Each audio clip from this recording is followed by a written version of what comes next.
Live from the inner sanctum of conservative thought, kicking off another brand new broadcast day for you, fighting for you from the foxhole of freedom. God bless you. Who'd you want in your foxhole? If it was all coming down to it and you had to save America, who'd be in there with you? Remember, this program can have a triggering effect on American optimism and pride, so keep that in mind. You got to have a smile on your face by the time this is done today. We're kicking off the live broadcast, and Real America's Voice and MTM, reaching a growing global audience. This, of course, is the Steve Gruber Show. It's a no panic zone. Lots to talk about, nothing to panic about. Here are three big things you need to know. Number one, the attempted firebombing of a Michigan Republican headquarters was perpetrated by a non-binary individual. That's right, more trans violence is becoming ever more prevalent. Number two, 5 Iranians caught at the northern border were part of a larger terror cell. Is small-town America in trouble from a terror attack? Yes, probably they are. Be vigilant, my friends. And number three, you would think after the last disastrous 4 years of his failed presidency that Joe Biden would go away, that he'd be hiding under a rock, hoping to avoid the consequences of his catastrophic time in office and the questions that still linger. But no, the former president is still sitting down for interviews that even further undermine the credibility of his administration. He has most recently admitted to the New York Times that our suspicions about the use of the autopen, well, they're well-founded. In fact, they're pretty chilling. His chief of staff approved and signed off on mass pardons that he didn't individually approve. It's not legal. I don't see that that's legal in any stretch. The Times, the New York Times, now reporting that his staff and aides ran final lists of pardons through the autopen without Joe Biden's review at all. Staff Secretary Stephanie Feldman has been confirmed as having authorized the autopen, and Jeff Zients, his chief of staff, and others. President Trump reminded the press yesterday that the autopen was supposed to be used for something very different. Listen. Right, we get thousands of letters a week, Susie, right? Thousands. I mean, tens of thousands sometimes. I look at there's a room where we have many, many people working, responding and sending letters back. That's what an autopen's supposed to be. To write to a young 7-year-old boy that writes to the president and he wants to be president someday and he loves America. That's what the autopen's supposed to be. It's not supposed to be for signing major legislation and all of the things. No, the autopen, and I doubt he knew. I doubt they even spoke to him about it. But the autopen was used for a lot more than just friendly letters to 7-year-olds. That's for sure. Much more. Emails indicate that Biden would say what the criteria were for the batches of pardons and meetings with top advisors, and then his staff would compile actual lists, making revisions alongside the Bureau of Prisons and others, ultimately submitting the final list through the autopen. Joe Biden didn't know who any of these people were, didn't read their files, didn't know their stories. In fact, my guess would be that Joe Biden had less awareness than the Times is describing him as having. President Trump continues to hammer the point that Biden didn't know squat. Here's more. I mean, you're talking about the autopen. Look, the autopen, I think, is maybe one of the biggest scandals that we've had in 50 to 100 years. This is a tremendous scandal. And I know the people on the other side of see that desk, that Resolute desk? Unfortunately, he used it before me. But, we have our choice of 7 desks. They're all beautiful, but I chose the Resolute, and so did he, unfortunately. But the people on the other side of the Resolute desk, I know them. Lisa, the whole group, and they're no good. They're sick people. And I guarantee he knew nothing about what he was signing. I guarantee it. Yeah. We have more than just Trump's guarantees. The House is all over this, as they should be. Congressman James Comer's House Oversight Committee is looking into this scandal deeply, and Comer doesn't like what he's finding, not one little bit. Listen to this. We interviewed another person that worked very closely with Joe Biden, and I'll say this: Joe Biden apparently wasn't the only person that had a poor memory in the Biden administration. I mean, our witness today couldn't recall anything Just like our witness earlier from a couple of days ago, Dr. O'Connor, he pled the fifth. So, what we've found thus far is nobody, that even the ones who we thought were in the inner circle of the Biden White House, ever saw Joe Biden. But according to the reports, Joe Biden was in the White House. So, this doesn't make any sense. It adds fuel to the fire that there was a select few. And when I say a select few, Jason, I'm talking about, I can count them on one hand, that were calling the shots. There's no evidence thus far that's emerged that Joe Biden knew anything about who was using the autopen or the process involved in authorizing the use of the autopen. We're going to continue. We've got more names to bring in for depositions. Obviously, we're going to get to the Ron Claims and maybe higher. Maybe there'll be people in the Biden's family, immediate family, that'll be implicated in this. We're going to bring them all in, and we're going to get the truth to the American people. And if Joe Biden's name was forged on these executive orders and these pardons, then those executive orders and pardons are going to face a tough future in a court of law. As well they should. Now, based on the way things look, it seems that the only pardon that Joe Biden signed by hand was that for his son Hunter, which means that all the rest could very well be up for grabs. Up for grabs, depending on what the committee finds. And that includes people like Anthony Fauci, who should be held accountable for his crimes against America, especially those against the children who were jabbed with poison and cheated out of an education for years, told to distance 6 feet and wear masks. In fact, Senator Rand Paul is officially re-referring Fauci to Trump's DOJ for lying under oath to Congress in 2023 when it was revealed that his emails directly contradicted his testimony on gain-of-function research with this virus. Paul says there's serious constitutional legal concerns about the legitimacy of Dr. Fauci's pardon. In fact, I say it's not legitimate at all. Representative Brandon Gill spells out the problem here. It comes down to accountability. Listen. Whenever you vote for somebody at the ballot box, you expect that person to be the person who's actually calling the shots, the person who's going to be held accountable for what's done during their administration.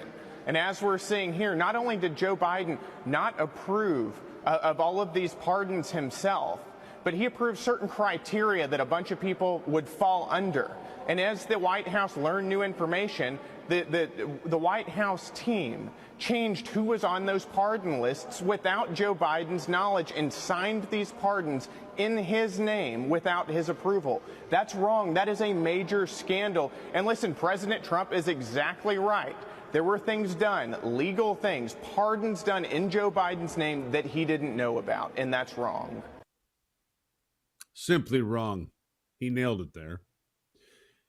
There is no way that an autopen authorized by Jeff Zients or anybody else can stand. And Zients, as we talked about here over the last few days, was kind enough to put his name to it. Thanks, Jeff. He sent it in an email. Reply all. Bam. And he did it. Good to see you here today. Make sure you follow me on X, Getter, True Social, live on YouTube every day, live here for you every single day. That's what we do. Bring you the best. We'll be right back.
All right. So, how much evidence does anybody need to realize that Joe Biden was not in charge of anything? That the pardons, the commutations, the legislation that bears his signature may be bogus. You need any more evidence that Joe Biden doesn't know what way was up? Because I don't. Look no further than this. The same New York Times interview that I started the segment with, the publication included some verbatim excerpts from that discussion. It's clear that Biden's brain isn't operating at its best at all. That's for sure. When asked about who made the pardon decisions, here's his response, quote, "I made every single one of those, and including the categories when we set this up to begin with. And so, but I understand why Trump would think that, because obviously, I guess, he doesn't focus much anyway. So, yes, I made every decision." But he didn't. And the question had nothing to do with Trump or his focus. When asked about the allegations that he wasn't fit to make these decisions, he responded thusly: "They're liars. They know it. They know for certain. I mean, this is, look, what they've had a pretty good thing going here. They've done so badly." Which is it? They're doing good or doing badly? He doesn't know. Or how about this gem? How about this gem? I mean, if I don't expect you to answer any questions, but if I told you 3 years ago we'd have a president doing this, I think you'd look at me in the eye and say, "What, are you crazy?" And I'm willing to bet this is a Robert Hur situation we have on our hands again, where if we had access to the audio, it would be 100 times worse. Democrats responding with the only two plays they've got: deny and deflect and repeat.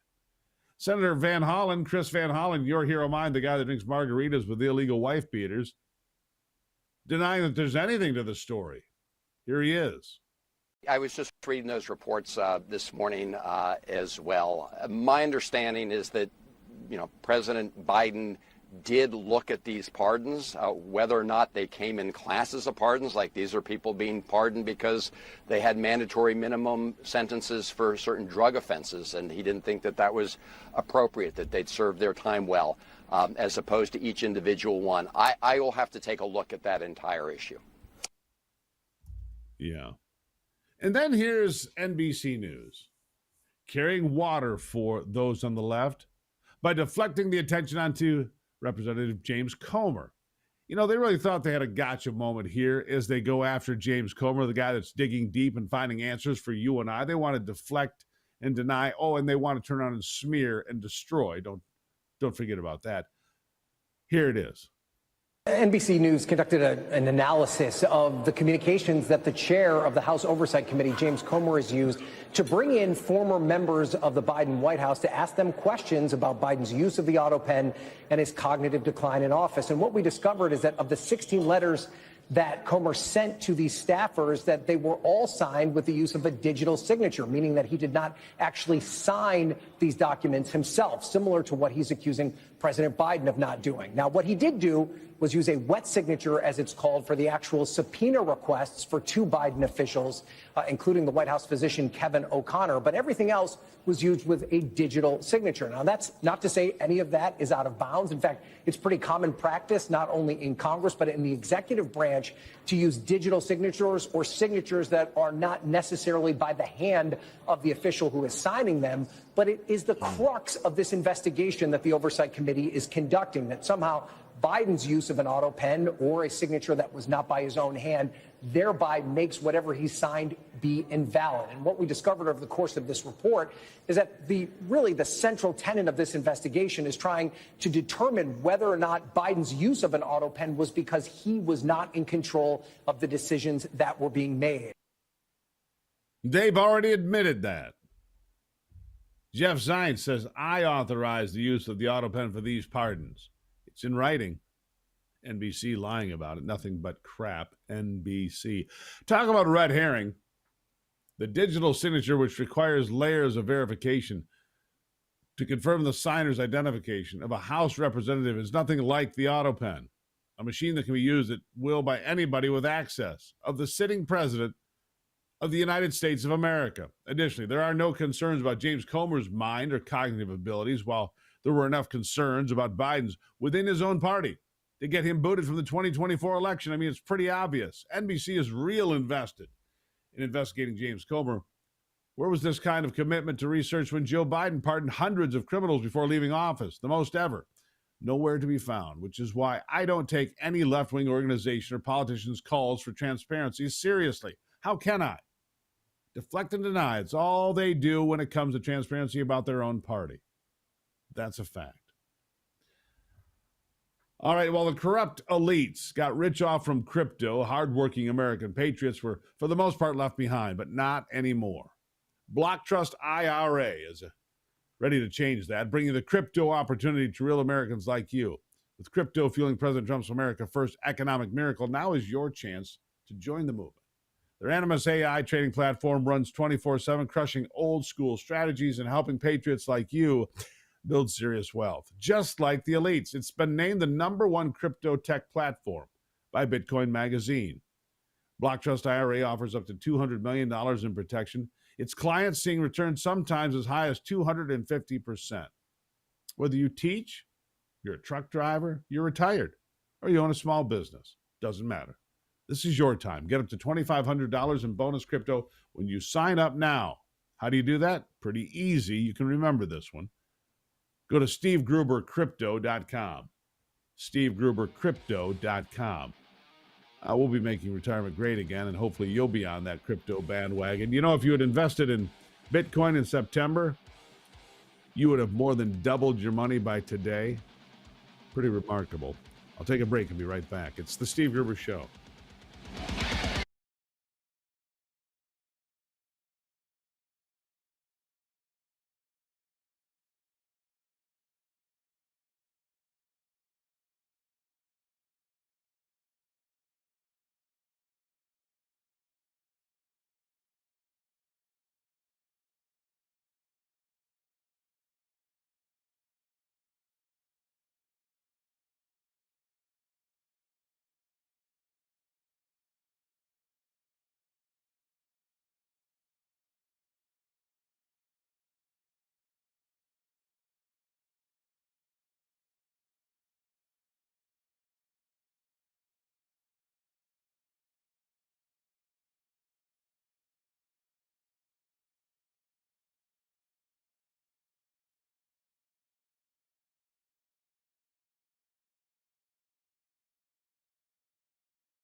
You know, I'm sitting here looking at more on this story about the constitutional crisis. Another constitutional scholar, a man by the name of Randy Barnett, weighed in on this. Randy Barnett admonished Democrats' rhetoric claiming democracy is at risk under the Trump administration when the biggest constitutional scandal in U.S. history played out under the Biden administration for the use of the autopen. He thinks it's the biggest scandal ever, and maybe it is. I mean, you've got a guy that's not capable of doing much of anything. Let me just grab something here and lean over. I'd set this over here because I wanted to get to some of your calls here today and emails. I'm going to do a bunch of these in the next hour, but concerning the Jeffrey Epstein case. So you get these scandals all the time. We'll stay with the autopen for a bit, but I want you to hear this. Good morning, Steve. I believe another government entity within the United States has the files. And I think this is way bigger than just contained to the United States. And they are setting a trap for all these sick politicians and leaders who are involved in this sex trafficking and murder of children. That comes to me from Antoinette Castle. Maybe Antoinette, I don't know. Stephen Yohani. Why would the deep state give up its blackmail list? Epstein worked for deep staters. Did he? Some believe so. I'm not sure. I mean, and I have stacks of this stuff. You guys have been really good. And if you want to send me an email, go to stevegruber.com, and there's a spot there. You click and you can send me an email. Hi, Steve. I do believe that the Epstein list is the key that picks everything else. Also, the people and what they did would cause an upheaval in this country economically and mentally like no other. That comes to me from Lisa Hassey. And I'm going to have, in fact, I've got a whole, I've got a stack of these things. I mean, a stack. And these are just the ones I printed for use here. We'll read those next time. One of them is 8 pages long, and it's actually quite good. We don't need them 8 pages long, folks, unless you can really sort out an argument, which this gentleman did. We'll talk about it coming up. I'll take a break. It is the Steve Gruber Show.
All right, back to it. I'm glad you're here.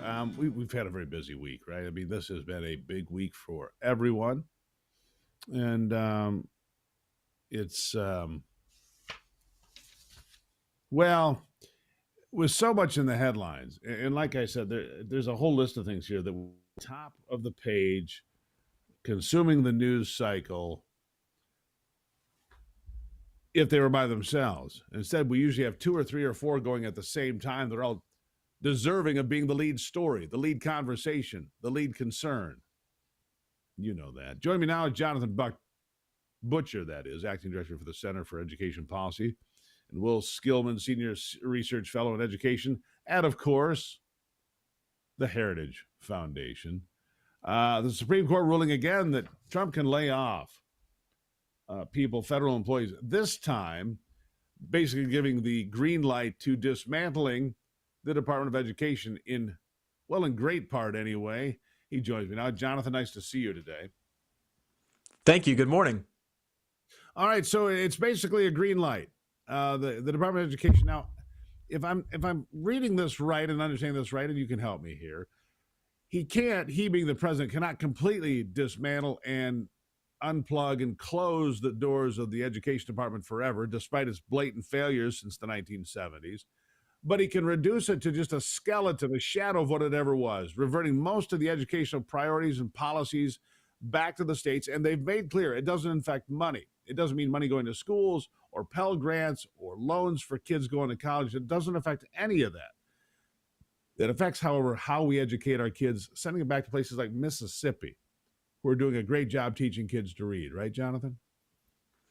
That's right. The Mississippi Miracle has really been remarkable. I mean, that state was near the bottom of the rankings when it came to reading instruction just as of a little more than a decade ago. But because of the policies that were made at the state level, that state has jumped in reading achievement. Now, in terms of what the president has done and what the U.S. Supreme Court has said, it does allow, as you mentioned, for the president to say that there can be a reduction in force at the Department of Education, which both has savings for taxpayers as well as a streamlining effect on the agency itself.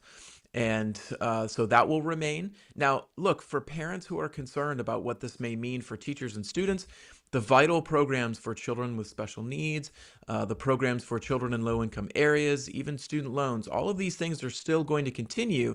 There's just discussions ongoing right now, and there's activity happening that would move these programs to other agencies. So as the streamlining takes effect, some of these students who may be in disadvantaged situations, or in the case of student loans, these things are going to continue while the agency becomes a smaller federal footprint. So how small can it be? I mean, could you basically have an agency almost in name only? I mean, how far down? I mean, the Supreme Court's weighed in a couple of times now on these furloughs, on terminating jobs, because there's been a number of federal judges that stepped in. Oh, you have to rehire these temporary or these young employees that were still under their probationary period. That's what I'm trying to say. They're probationary employees. They don't have to be kept. These other employees at other agencies don't have to be kept. The Supreme Court's been consistent now, Jonathan. What the executive says goes. Well, and I think that what the administration understands is that they've submitted a budget request for the Department of Education for next year, so they understand that there will have to be some legislative work to ultimately close the agency. And I think that what we should anticipate is that Congress is going to look to disentangle the U.S. Department of Education and other federal responsibilities from federal law. And this will mean, as you mentioned before, that states will be able to adopt policies that are unique to their state and the students in their state without the federal oversight and administrative paperwork that comes with it. I mean, look, there have been studies that have shown that the administrative burden that comes from Washington on states for surveys that have to be filled out, for reporting that has to be made to comply with the disbursement of federal money, these are all significant administrative burdens. It gets in the way of what states are trying to do to educate their children. So we've also seen, you make a good point there, we've seen some rulings from the Supreme Court, not necessarily specifically to education, but specifically to parents' rights when they can opt out of a class, for example. So we're seeing, a multi-tiered approach here to taking the educational concerns away from the federal government, which it was never intended that way. I mean, it's the overreach of the federal government, the bloated bureaucracy, but it's parents' rights and states' rights. And I think that should have better outcomes for education for kids, because a state like Mississippi can teach local history, a state of Montana can teach local history, right? We can learn some things. You can have Vicksburg in Mississippi and Custer's Last Stand in Montana, things that are different from place to place, right? Well, that's right. And there are certainly big ideas about America's founding that we want all students to understand, right? Our founding documents and the core ideas around individual liberty, as well as the importance of civic communities, these are all things that we should be passing on to students. But I think that it's not going to come from Washington. Washington can't control curriculum. That's already in the law. We're going to have to trust that states like Louisiana and South Dakota, which have really done tremendous jobs updating their social studies standards in recent years, parents should be really encouraged to see that states have been taking moves like this. Florida has done the same thing. They've done a great job of updating their civic standards and creating really rigorous civics content, even training teachers in unique programs for teachers to learn how to transmit civics education. So this is the kind of leadership from the states that we're looking for. When it comes to parent rights, you're right on target here. The Mahmoud v. Taylor case, which was just decided out of Montgomery County in Maryland and decided by the Supreme Court, it did say that parents have the right to control what their children are taught. It said that schools cannot interfere with a parent's ability to transmit their values or interfere with a parent's religious instruction that they want their children to receive. And there was no question in the ruling or in the case that Montgomery County had some pretty radical material that they were trying to teach to young children about sex and, quote, gender, right? That ambiguous idea that you can just say that you were born in the wrong body, which is a confusing and even dangerous idea to be teaching to young children or at all. So the Mahmoud v. Taylor case was a good decision for parent rights. We're seeing more and more parent groups forming around the country. Many may have heard of Moms for Liberty, Parents Defending Education, 1776 Unites. I mean, these are all organizations that are meant to allow parents to choose how and where their children learn and what their children learn, and push back when school boards and districts try to impart, ideologically slanted material on young people. Yeah. You're exactly right. Parents need to be involved. They need to, these discredited ideas, the butchery of children that you mentioned, Jonathan. I'm glad we've made steps in that direction to clean up education. I think the schools in certain states are better prepared. I mean, Mississippi's gone from just about dead last to being the Mississippi Miracle, as you pointed out. Let the states apply best practices. Jonathan Butcher from the Heritage Foundation, thank you for being here. Thank you. Greatly appreciate it. Good conversation, folks. And again, you can drop me a line on this, stevegruber.com. Send me an email. Hey, Groobs, that's what I think. As a mom, as a dad, as a grandparent, whatever. As a tutor, what do you think about education? I'll take a break and be right back.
All right, we take care of your good health here. It's one of the things that I do with the program because I always want to give you different ideas of what's out there. And today, it's top of mind, the screwworm. The screwworm. It's this invasive species that has infiltrated the cattle in Mexico, and this parasite is coming across the border, headed north. It's not good for any of us. Dr. Hadar Elbaz is joining me now from the Wellness Company to sort this out and everything else. Doctor, thank you for being here. Good morning. Thank you. Well, thank you. So the USDA is so concerned about this parasite that it's shutting down some of the livestock trade across the southern border because this New World screwworm gets into the cattle, and it's really a problem. Explain why this decision was made. Yes, another bug, another parasite, another something to worry about. Fear mongering, as they usually have been doing or have done in the last 5 years, starting with COVID, monkeypox, and you name it. So another one to worry about, but fear not. So they have shut down the southern border because the screwworm literally feeds off live cattle, not dead, but live animals, horses, cattle, cows, and it literally feeds off their living flesh. And so they shut down the border, making that decision. They're also releasing flies, sterile flies, to be able to attack that, which makes no sense to me, but okay. But they are shutting the southern border, and it's a problem for our agriculture for America. However, we have our own here, and I'll talk about that more. Yeah, the reason they release those sterile flies is because these screwworm flies, they only breed once. So once they breed, then the party's over. So they try to reduce the population best they can. How dangerous? I mean, this can't get into people, can it? Or is this something we need to be concerned about? Sure. I mean, it could get into people, especially, let's say someone has a diabetic ulceration, open wound. It can literally go sit on there, lay their eggs, and the worms are Ugh. big. So, and pretty gross, I know. So the worms Yeah, are big. that's the stuff. That's the stuff that nightmares are made of. But go on. Yeah, exactly. The worms are big, so you can't really kill the worm unless you have to pull them out surgically. However, ivermectin can kill the eggs in humans. So I regularly do, parasite cleanses, and I recommend my patients get on ivermectin parasite cleanses regularly because you just don't know what kind of fly is going to lay on you, or mosquitoes that carry those worms. Yeah, all sorts of things. And over the last few months, the Wellness Company, your doctors have been here with me talking about the parasite cleanses. Ivermectin and mebendazole is considered to be the gold standard. In fact, I just did it here last month. I did the 21-day course of action. So did Ivy. And so I guess we're clean. And the thing is about a lot of these products, whether it's in people, you can also reduce parasites in animals. That's why you give your dog the one pill so it kills fleas, ticks, and all that stuff. And this year, man, the ticks are everywhere. So combating parasites, incredibly important this year, isn't it? 100%. Every human has parasites. Unfortunately, if you're a human, you have pulse, you have parasites. You can get it from raw fish, from pork, from your animals, your pets at home, right? Cats, dogs, walking barefoot. You can literally get parasites. And most people have them and have no idea they have parasites. Even if you have, jaw clenching, itching, skin issues, right? Headache, brain fog, fatigue, digestive issues. Parasites are extremely common, unfortunately, and if you don't take care of them and get rid of them, they can grow. And if you've seen my patients' photos and evidence of parasites inside of them and what they send me, you would be throwing up, guaranteed. It is it grows limbs in your body. Yeah. It is a very common thing. So parasite cleanses are crucial, and I highly recommend the ivermectin mebendazole that the Wellness Company carries, and regular, herbal remedies as well as ivermectin. Yeah. The parasite cleanse, brain fog, fatigue, just not feeling right. You can't figure it out. You're trying to eat right. You're trying to exercise. You just feel blah. Could be parasites. 60 million Americans have them every day, including today, 60 million Americans. So that parasite cleanse from the company is considered the gold standard. One more thing before we run out of time. The Wellness Company is doing something completely new here, Doctor. This seems completely in a different lane, but beef boxes from the Wellness Company. Freshness, quality, supplies are limited. It means that no antibiotics. I'm reading from the list here. No hormones. Absolutely no mRNA injections. So it's a big step, isn't it? Correct. It's called the Wellness Farms, and it's brand new. We just launched it at the Wellness Company, and it is beef that is grown, raised, grown, and cut in the USA, and you will not find it from another source. It's just in the USA, and it's organic. I mean, it's grass fed, not vaccinated, not treated with hormones or antibiotics. It's pure. And if you go get meat at the store, it's usually not labeled where it comes from. There's two different kinds. If it's labeled, it will tell you the truth. It's labeled. It tells you where it comes from. But if it's not labeled, you don't know where you're getting it, possibly from China. So I wouldn't count on the store meat. I would count on the wellness farms for grown, grass-fed, organic, pasture-raised, no antibiotics, no vaccines meat, the best quality that you can actually trust. Yeah, very good. So if you want to find out more about this and all things that the Wellness Company has to offer, look, it's the best supplements 24/7 if you want to have a membership where you can talk to people any time of the day, any day of the week. You want the best parasite cleanse available today. You want a spike protein supplement that gets the spike protein out of your system, whether you have the vaccine or the COVID illness. It's all there at the Wellness Company. And now the Wellness Farm with beef, no antibiotics, hormones, or RNA vaccines. You can go to twc.health/Gruber. You can learn all of it right now. twc.health/Gruber. Doctor, thank you. Great conversation.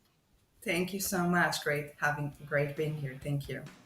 Greatly appreciate you. All right, again, it's all there. twc.health. Had no idea. Beef, clean beef. If you're looking for a beef box that's clean, no antibiotics, hormones, or mRNA vaccines of any kind. Meat, I guess, the way it's intended. twc.health/Gruber. Check it out today. There's so much to see. I'll be right back.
All right. Well, we got a lot still going on. How about the Iranians at the northern border? I mentioned this at the top of the show because everybody talks about the southern border. By the way, the lowest number of encounters ever, since we've been keeping track last month. About 25,000 total encounters over 30. It's less than 1,000 people a day. Less than 1,000 people a day, and zero for the second month in a row, zero illegal aliens released into the country. During the Biden administration, more than 2 million were released, intentionally released into the interior of the country. That's not counting the gotaways. I don't know how many gotaways we have over the last couple of months, but I'm going to expect that number is also very low. So when you look at this, realize there are big changes happening, and it matters. All right. Do you have a well? A well in your yard? Do you have a water well? Well, if you live in the northern United States, have a well, you're halfway to chopping your utilities by maybe as much as 90%. That's right.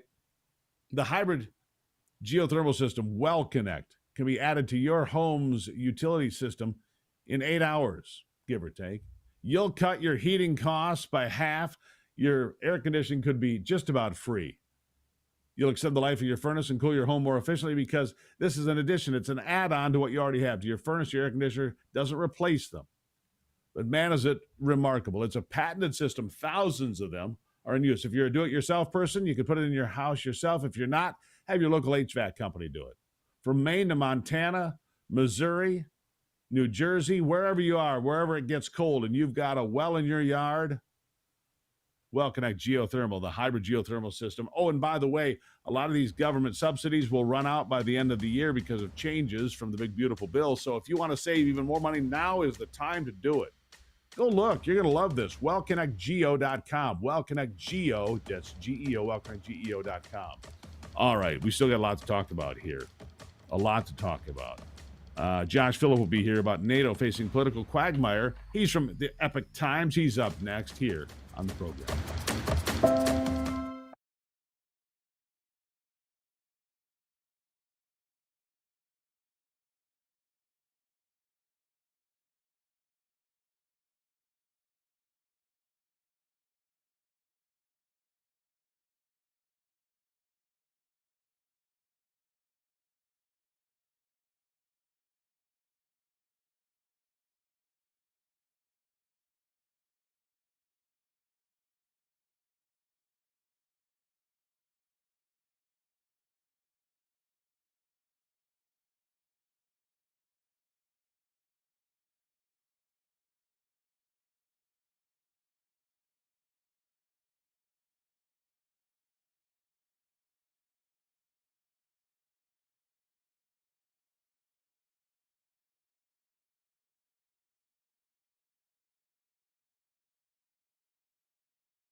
All right, putting the toe in the football again. Why wouldn't we? Ready to kick off another brand new hour here, the Steve Gruber Show. Glad you are here for the conversation, my friends. Welcome aboard the Truth Train. It is the relentless pursuit of truth here every single day. Look, you may not agree with me on some things, but I try to dig out the facts. I try to point out what I think is right and wrong, and it's not always easy. A lot of noise out there compared to signal. The signal to noise ratio is way off in this country many days, but I'm fighting for you from the foxhole of freedom every day. Who do you want in your foxhole? You ever think about that? If you were down to it, who would you pick? Live in all 50 states and around the world, here we go. 3 big things you need to know this hour. Number 1, more honor in the streets of America as the poison of Sharia law raises its ugly head in some small towns and in big cities too. Honor killings? Yeah, it's happening.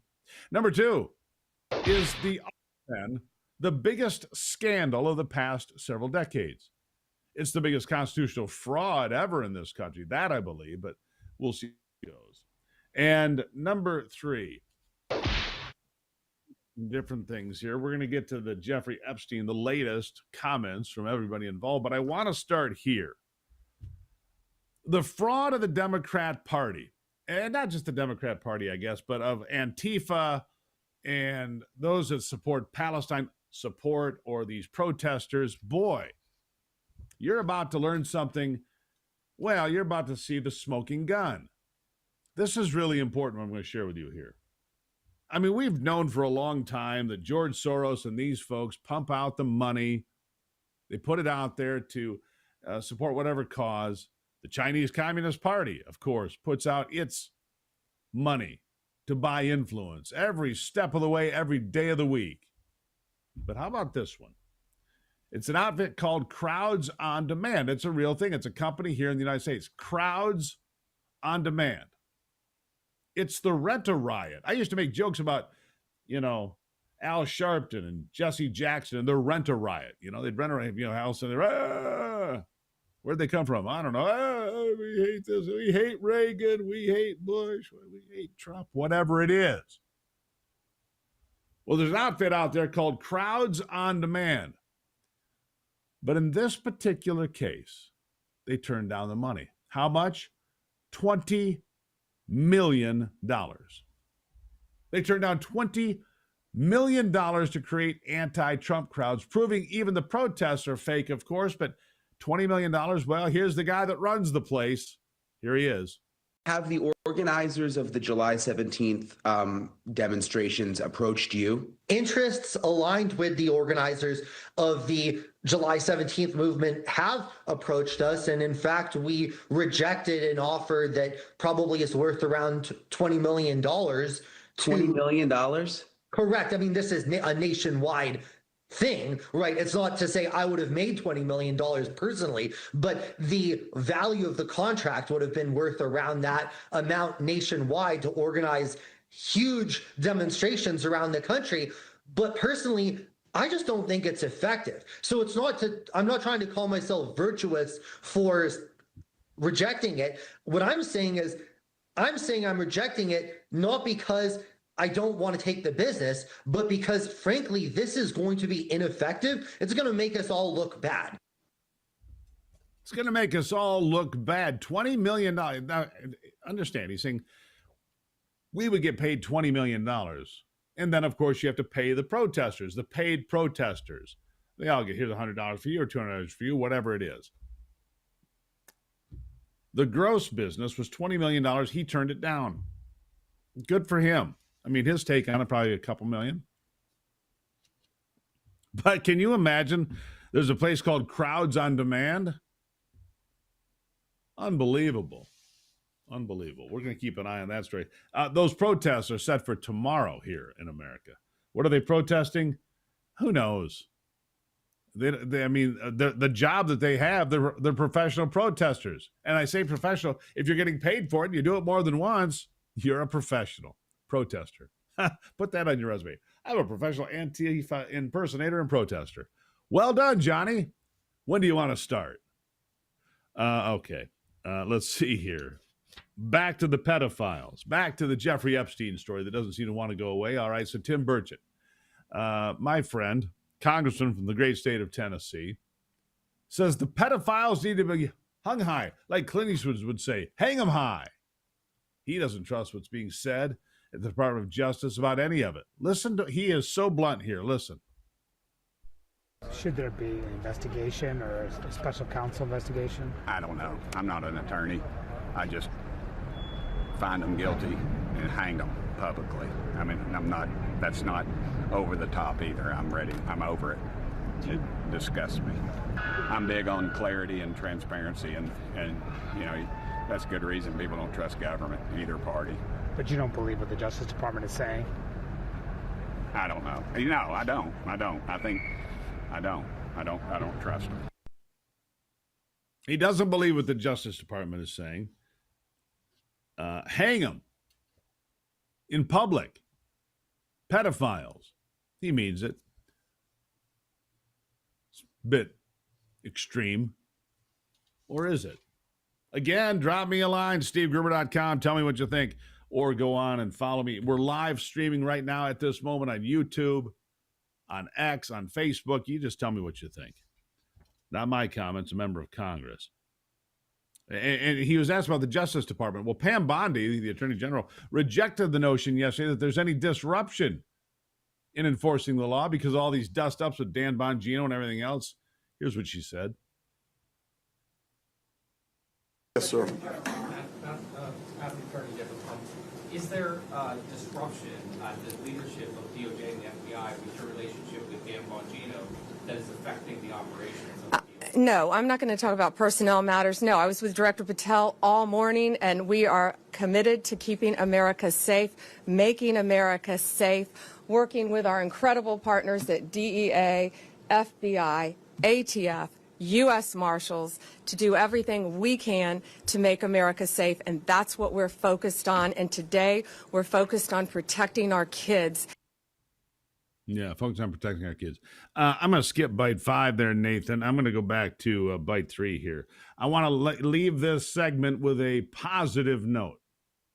Ken Langone was Ken Langone, co-founder of Home Depot, right? A multi-billionaire. And a guy who was totally anti-Trump before. Didn't like him, didn't like what he was selling. Here's what he says now. Look, let me tell you right now, I am sold on Trump. In fact, I'll say this. I think he's got a good shot at going down in history as one of our best presidents ever. That is a real turnaround because you didn't want to vote for him. I tell you the reason. I want to tell you, I'm a believer. What I'm seeing happening is absolutely nothing short of a great thing. And there's a beat. People are walking with more bounce in there. It's all around. I gave you quite a bit of grief. Huh? I gave you grief. You give me grief? I gave you grief when it was a binary choice. You're still complaining about Trump and it was a binary choice. It's like, are you kidding me? Knowledge implies one thing. When you made a mistake, admit it. Okay.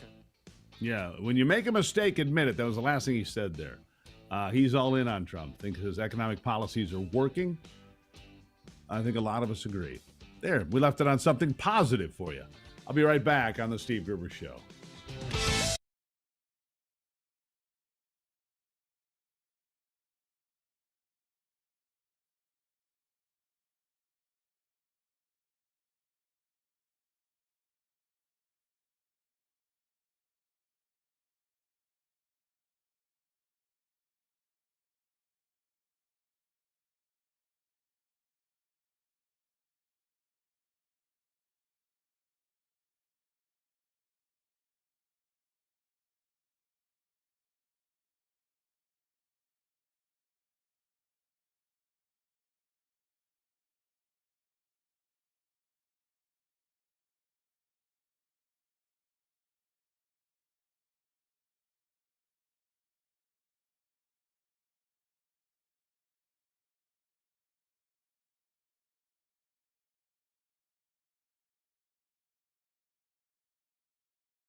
A remarkable statistic that I saw yesterday. You know, you go back 50 years, Europe's economic output was greater than that of the United States. Now it's significantly less. They have 100 million more people, does Europe, than the United States, the EU, if you will, 27 nations, I think it is. $100 million more people and less economic output. Remarkable.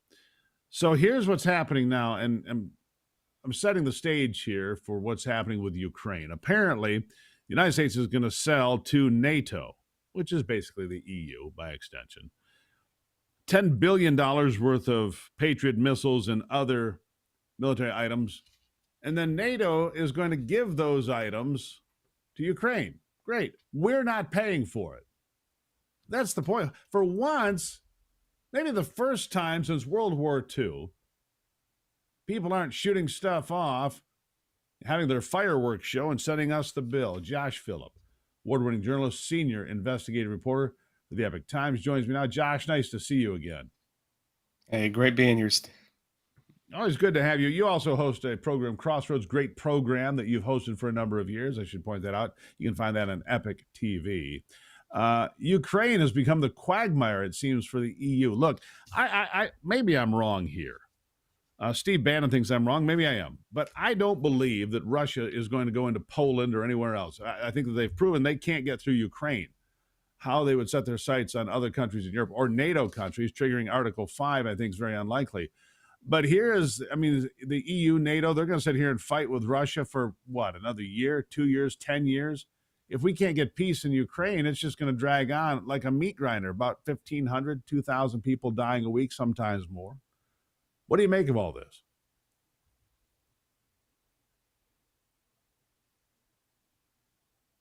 Josh, are you there? I think Josh is frozen up on us here for a second. Oh, there he is. Josh, back? I got you back. Yeah, go ahead. Give me your answer. Well, I would view Ukraine as not just an isolated conflict. It's tied into something much bigger. The biggest announcement came out, I believe, from Chinese state media, and they declared that they would not allow Russia to lose the war against Ukraine. And the reason they gave for that was they said if the war ends, then America is going to pivot its military to focus on China. So the Chinese Communist Party wants to drag out the war. They want to keep this going as long as they possibly can. Now, does that mean it's going to expand into other countries? Possibly. Maybe. Right now, you have Laos.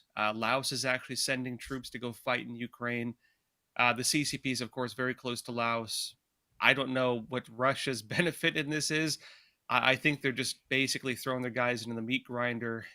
I think Trump, on his side, he wants to see Zelensky launching long-range strikes deep into Russia now. And, he's basically also handed the reins over to Europe. NATO is now handling their own regional defense. And for once, actually paying us for stuff. We're not buying it for them. Right, which is a big step forward, no question. That's what I mentioned here a moment ago. Look, so you got Laotian troops in there. You've got North Korean troops in there. You got people from other places. Look, it is just a meat grinder. And I think it's been proven when the war began, February of 2022, I believed it would last a couple of weeks. Not much longer if it lasted that long, because I just had this illusion that Russia would just go in and overwhelm the much smaller country of Ukraine. It didn't happen.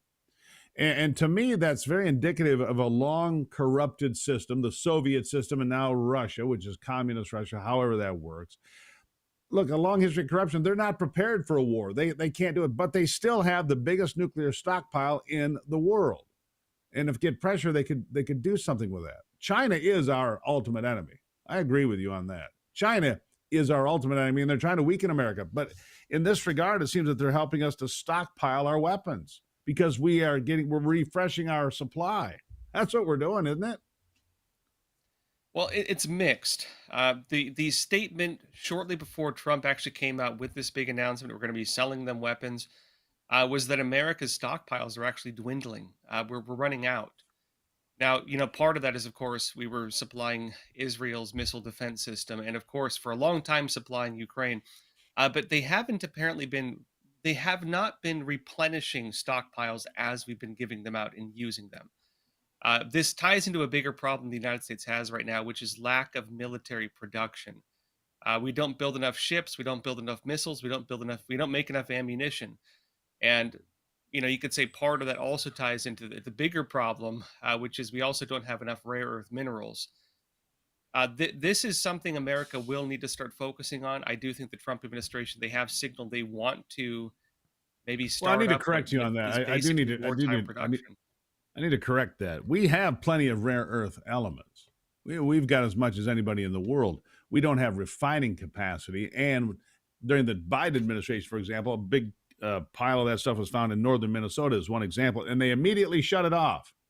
Yeah, you can't go get that stuff. You might save kill a turtle or something, right? So they stopped it. The fact is, we have it. We need refining capacity. We need to catch up. We don't need to rely on the Chinese for that. We need to get our act together as Americans and put America first. That's what I believe about rare earths. I'll give you the last word here. Some people believe we're in the early days of World War III. Steve Bannon, for example, believes that, who I talked to. And I'm not sure if I'm convinced of it, but I'm not sure I'm convinced against it either. Your thoughts? Well, again, this ties into a broader picture. For the Chinese Communist Party, they want that. In fact, the main advisor to Xi Jinping, right, the head of the CCP, an individual named Qin Canrong, the strategy they had is they want to get America, they want to get America involved in 4 wars. They want us involved in a war with Russia. They want a terrorism war, and they also wanted a war in Latin America. In fact, their open strategy was they wanted to spark a war with Brazil. I don't know if that'll ever happen, but that's what they said publicly in their own reports. Yeah. Josh Villa from the Epoch Times. Great conversation always. Josh, greatly appreciate you being here. You can also catch him on Crossroads there on Epoch Times and from time to time right here on this program. Thank you, Josh. Hey, my pleasure. Thank you. Yeah. Are we in World War III? There's a question for you. Drop me an email, stevegruber.com, the place to get that done. I'll be back after this.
All right, coming up here in just a short time, I'm going to be reading your emails about Jeffrey Epstein, your thoughts. And there's a variety, a wide cross-section of comments from you, the viewers, the listeners of this program, which I greatly appreciate. I'm going to encourage you to do more of that because I want to read these things on the air. I want to take the pulse of people all over this country every day more often. We do Free for All Fridays, of course, where you can call in on the Patriot Mobile Common Sense hotline. You can write it down right now, by the way, 877-310-9966. We do that on Free for All Fridays. But I need to be more in touch with you as I continue to evaluate where America stands on the big issues. Here's a comment I see, a social media post I'm going to read to you. We live in a neo-feudal system. The elites rape kids, commit war crimes, face zero consequences. You miss one property tax payment, they seize your house. You reject an experimental gene therapy, and you get fired. They do whatever they want. You obey, or you are punished. What do you think of that? Kind of struck me as being very true. The different rules. And don't kid yourself. There's a caste system in this country. There is. Where are you on that ladder? By the way, this segment of the program proudly sponsored by PuroClean's veteran initiative, PuroVet, the program where veterans find purpose in property restoration and being an entrepreneur, being a business owner. We salute those who served. 855 PuroVet. That's PuroVet, PuroVet, or PuroVet.com. Direct and corporate, yeah, PuroVet. It gives you a chance as a veteran to get your foot in the door of being a business owner at a better rate with better support. They love veterans over at PuroClean. That's the name of the base company. But PuroVet, you want to be an entrepreneur? You want to do remediation, help people after a flood or a fire or an earthquake? This is the way to do it and get a brand new company in your name. PuroVet.com. You tell them Gruber sent you over. They'll appreciate it. You say, where'd you hear it? I heard Steve Gruber talking about it. You darn right you did. There you are.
All right, sometimes you got to dig into the numbers. We do that a lot here, of course. We had Mark Mitchell on yesterday from Rasmussen. We dug deep into what's happening, and we know that the scandal involving the Epstein list, and more importantly, it's not about Epstein, it's about the list, it's about the people that may have been involved with repugnant illegal behavior, and people don't like it and they want answers. We know that. So today we got some new numbers. Jesse Arm is the executive director of external affairs and the chief of staff at the Manhattan Institute, where he oversees government relations, outreach, polling, that's the special part, and big projects. Jesse, thank you for being here. Thanks so much for having me, Steve. Really great to be on with you. Well, glad to have you here. All right, so I've been going through your numbers here over the last little while, getting ready for your appearance here on the program, and you've asked Americans about a range of different topics that have been hot button issues, to say the least, that have been out there in the forefront, and people are talking about, not just here, but they talk about it at the soccer game. They talk about it over breakfast. They talk about, what do you think about this? Let's start with DEI and the end of race-based admissions. Now, the Supreme Court ruled on this a couple of times over the last few years, but it still seems that a lot of these big universities and so forth were playing games, trying end runs, changing the names of departments to say, oh, this isn't our DEI department, this is our Department of Happiness, or whatever they would call it, right? And so tell me about the numbers that you found with that. Well, Steve, the bottom line is essentially that national higher education, the state of approval of that among Americans is at pretty much an all-time low. Americans distrust universities, but they do back bold reforms. So my colleague, Christopher Rufo at the Manhattan Institute, tested with me a whole host of issues around some reforms that could be implemented to the higher education system that would restore some degree of trust that the American people buy into with their taxpayer dollars. So you flagged one item, right? DEI. So this is the principle that has sparked the most controversy in the news. But we test exactly that, right? What about abolishing these DEI bureaucracies and instead adopting a policy of colorblind equality in our nation's highest educational institutions? And that has majority support or plurality support from Republicans, from Democrats, whites, blacks, Hispanics, Asians. Only 20% of voters told us that race, gender, and ethnicity should be taken into account when universities are choosing which students admit or teachers to hire. 71% of Americans tell us that all potential university students should be treated equally, regardless of their gender or skin color. I think I would agree with that. I think most people would. Jesse, I agree with that. The next one, though, really has me concerned. Because, look, I'm a free speech absolutist here. Say things that irritate me or upset me or anger me. Okay. That's the way it's supposed to be. It's not about happy speech. It's about speech that really irritates people, upsets them, makes them, explosively angry. That's what free speech is supposed to be about. That's what the First Amendment of the United States Constitution is about.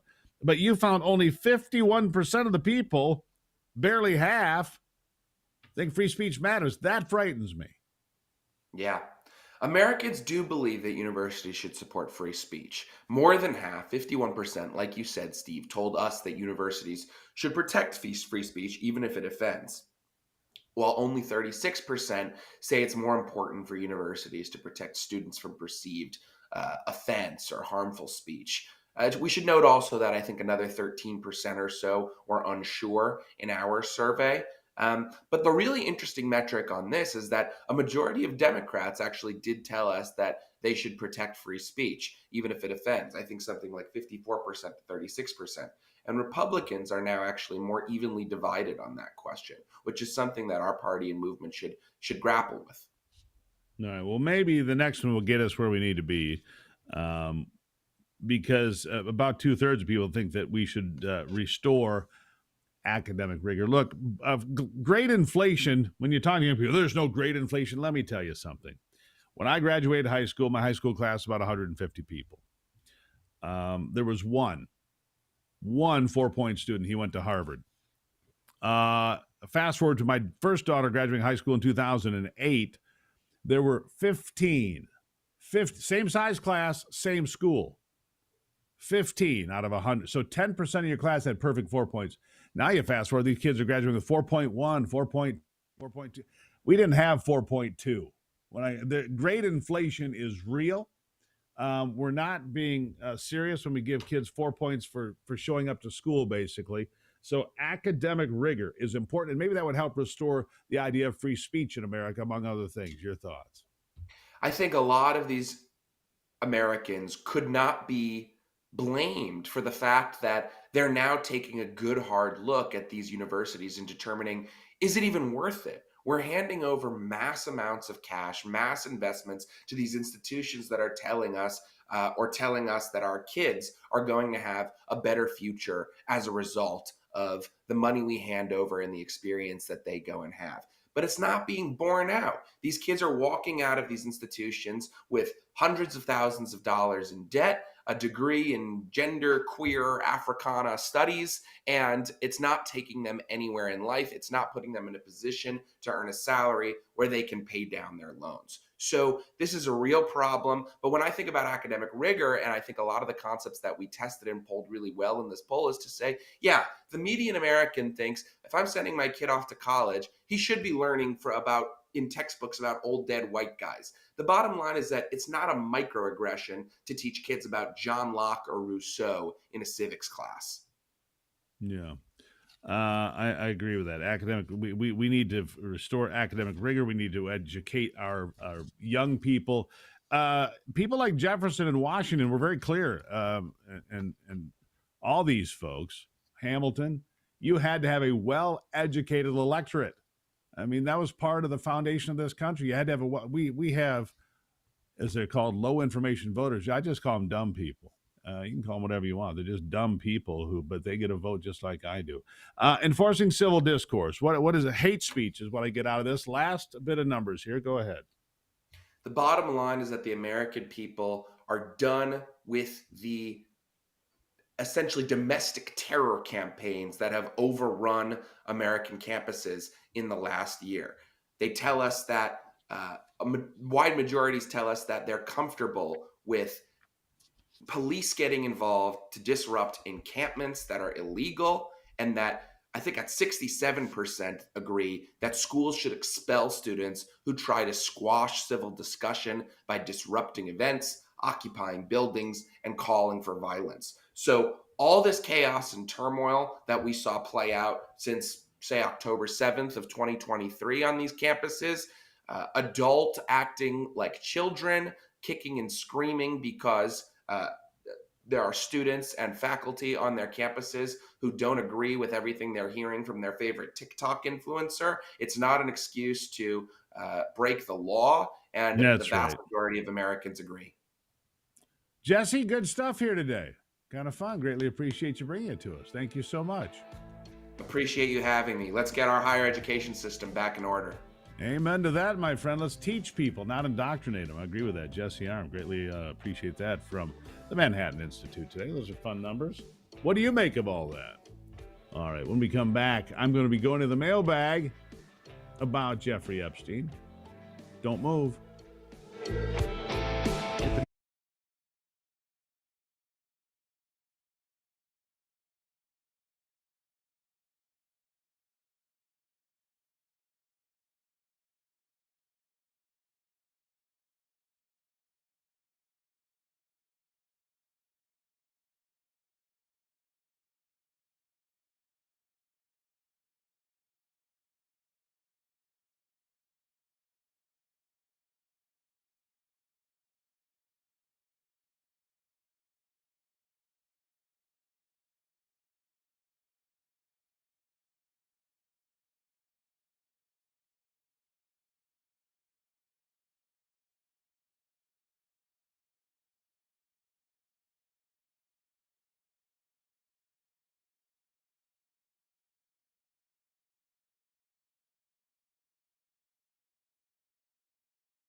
All right, this part of the program brought to you by Exodus. Try ExodusNow.com. If you're tired of being tired and in pain every day, try ExodusNow.com.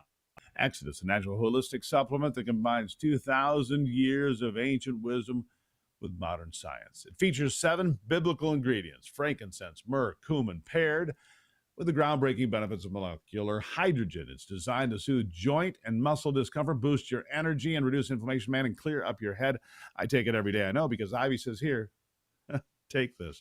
If you're living with chronic inflammation, you're not alone, but you don't have to suffer anymore. Try ExodusNow.com. Try ExodusNow.com. All right, to the mailbag we go.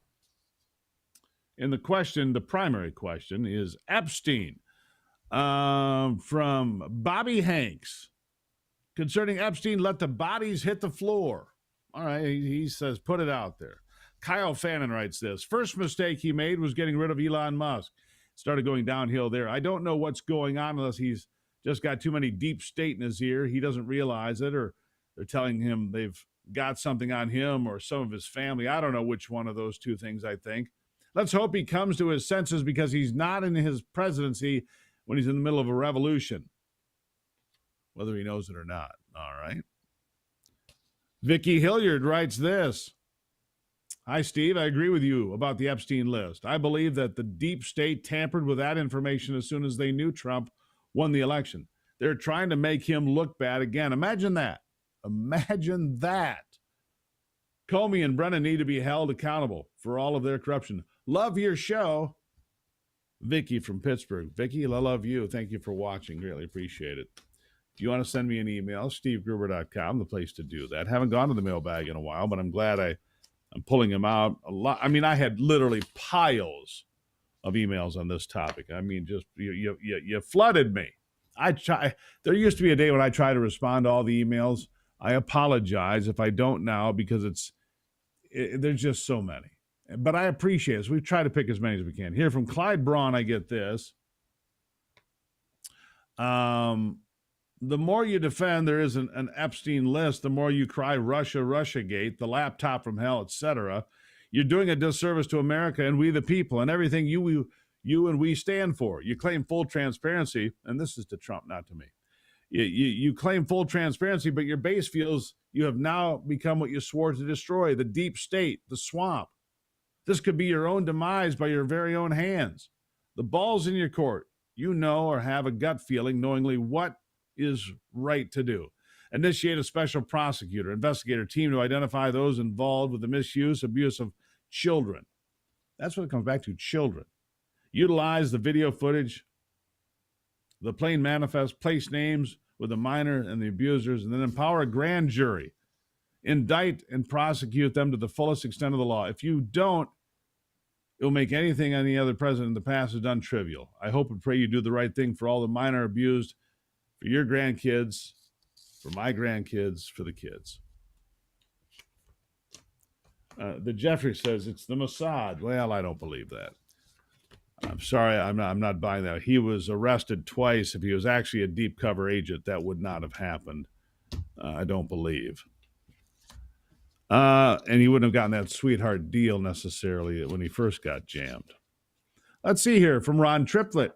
I voted for President Trump all 3 times, and I'm MAGA from my head to my toes. And at this point, I don't believe what they're saying now about the Epstein files. Pam Bondi needs to go. I'll keep watching. By the way, I watch your show every morning right here in the great state of West Virginia. Well, good morning, Ron. Thank you. Really appreciate the great state of West Virginia. We got time for a couple more here. Gary Grady writes this. Trace the $700 million he left behind. Talk to the victims directly to get the names. Is Trump on the list? Why is Trump so defensive when the reporter asked him the Epstein question? Why does Bongino know that he and Bondi had a problem?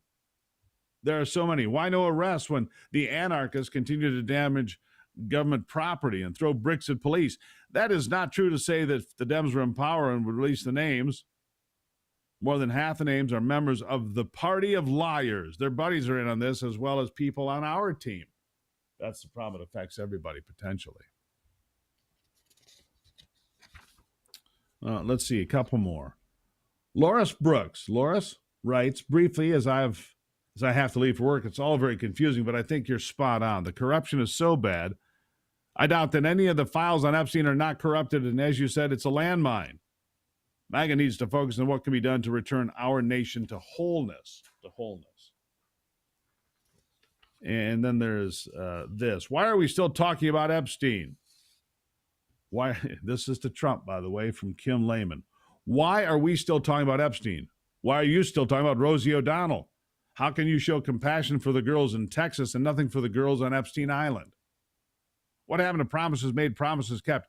We remember what you said. Bondi needs to go for many reasons. All show no substance, not one individual in prison. And here's our last one today. Marcy Baugh.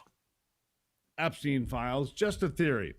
People from both sides of the aisle are on the client list. Client list, right? Okay. Trump needed Republican votes for the one big beautiful bill. The Biden administration didn't release the list because of pressure from powerful elitist Democrats. The behind-the-scenes U.S. global coalition of elites is too powerful. Well, there you go. What do you think? Do you like it? Do you like it? I kind of like it. There you have it. And I like when I get a chance to talk to you, the American people. You can call me on Fridays on Free for All Friday and tell me what you think. Or you can send me an email any day of the week. Go to stevegruber.com. And remember, folks, today, hit the like button wherever you are. If you're on Facebook, like it. If you're on Twitter X, like it.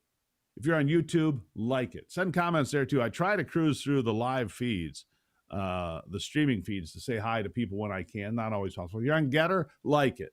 Truth Social, like it twice. You both. Good stuff. I'm going to take a break. I'll be back with sports with that good friend of mine, Brock Palmbush, right after this.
All right, let's check in on sports with Brock Palmbush. With a look at sports, I'm Brock Palmbush. The 95th Major League Baseball All-Star Game was last night at Truist Park in Atlanta. The American League rallied from a 6-0 deficit to tie the National League at 6, including scoring 2 runs in the 9th to tie. But then in the first ever home run swing-off, Kyle Schwarber of the Philadelphia Phillies hit 3 homers to give the National League the victory 4-3. In the swing-off, Schwarber was named the game's MVP. Pete Alonso of the New York Mets and Corbin Carroll of the Arizona Diamondbacks homered for the National League during the game, while Brent Rooker of the Athletics homered for the AL. It's the senior circuit's second victory in the Midsummer Classic in the last 12 years. The MLB regular season resumes on Friday. 2 games in the WNBA last night. It was Indiana over Connecticut, 85-77, and Los Angeles defeated Washington, 99-80. That's a look at sports. Back to you, Steve. All right, Brock, thank you. Very much appreciate you. Coming up in the next hour, Ivy's going to be here, and she just sent me an article that I'm going to share with you in the next hour about Ozempic mouth. I'm not sure what that is. Is your teeth falling out? What's going on with Ozempic mouth? I care a lot about my teeth. I do. I've protected my whole life. I've still got them all. Not going to last forever, but so far I've got them all, which I greatly appreciate. And, well, let me see here. Makes me think of something that's really important. It's tomorrow, I guess. Anyhow, I've got a dentist appointment. I'm just checking my calendar because I can't make it to my dentist appointment. I need to make sure I reschedule that. I care about my mouth so much. I do. You should as well. We're gonna get into the next hour now. We'll talk about Ozempic mouth, among other things. What is it? I'll explain it coming up. You want to know, and I'll change my dentist appointment in the break. Pretty important stuff, right? That's right, Gruber. That's right. Follow me, SteveGruber.com. Follow me on all the social media platforms. I'll be back.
All right, flying into another big hour here on the Steve Gruber Show. Glad to have you along for the conversation here on a big, beautiful Wednesday. It's beautiful in northern Michigan. I'm at the compound up here.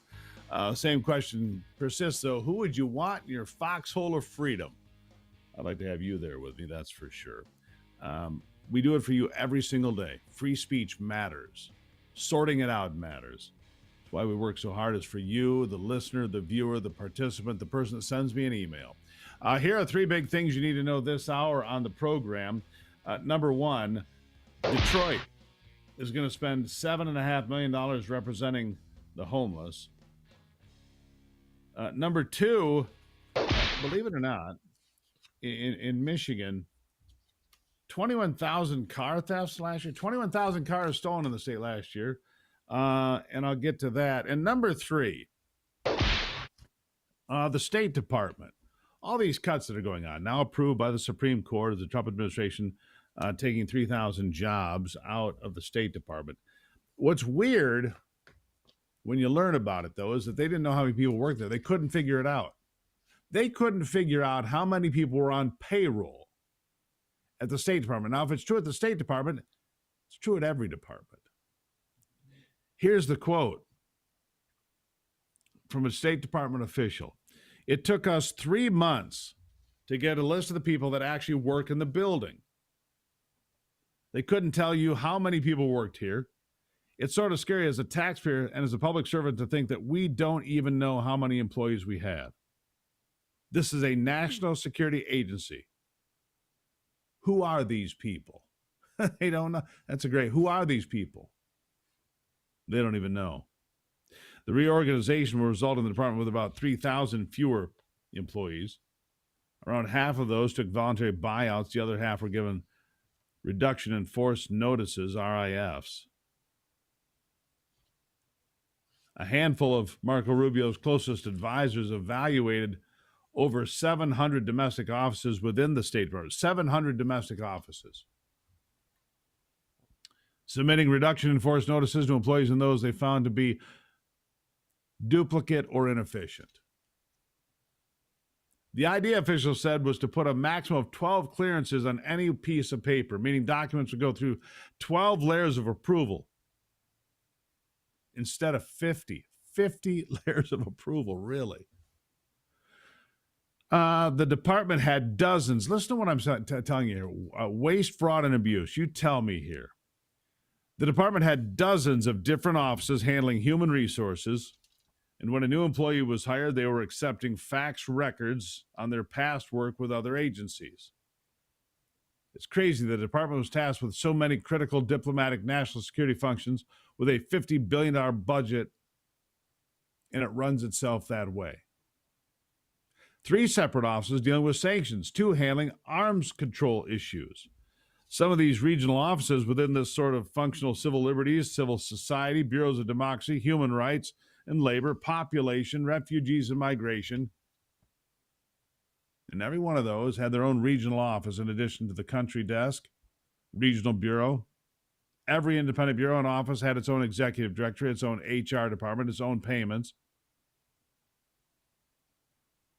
Payments were going out of 60, count them, 60 different offices. There's no command and control here, folks. None. 60 different offices putting the money out there. The officials have shuttered a diplomats and residence program, which they determined to be nothing more than a cush job. State Department employees are getting paid to go hang out at Georgetown and sort of recruit for the Foreign Service at Foggy Bottom without any sort of metric or accountability. Again, who are these people? Who are they? Nobody knows. Nobody knows. Let's see. They didn't touch the country desk, like especially in places like Iran or China. Didn't fire anyone from passport services or diplomatic security. They did make cuts to embassies and foreign posts. Of course, the critics say it's going to damage America, but not really. A climate change office is not countering China, they said, for example. So, look, you got 60 different agencies with checkbooks of taxpayer money. Oh, we'll buy this. Nobody's checking. Nobody's looking. Nobody's saying, hey, that program for LGBTQ awareness in Haiti doesn't make a lot of sense for the taxpayer. Nobody's checking on that. Nobody's looking out for the folks. Who's looking out for the folks? For you. They're looking out for themselves too often. Speaking of looking out for themselves, how about Adam Schiff? The newly minted senator from the state of California. Adam Schiff, your hero and mine. He's facing accusations of blatant mortgage fraud, claiming he lived in Maryland to get better mortgage rates, but he didn't live in Maryland. You can't. He's a senator from the state of California. He has to live in California to be a senator from the state of California. That's kind of how that works. But he's tangled up in mortgage fraud now. Donald Trump was asked about it. Here's what was said. Listen. Mr. President, it looks like, hang on a second, they get excited over you, right? They do. They get excited over you. Well, I don't know why. First question. First, Letitia James, alleged mortgage fraud. Now we have Adam Schiff allegedly committed mortgage fraud at all. Your thoughts on that?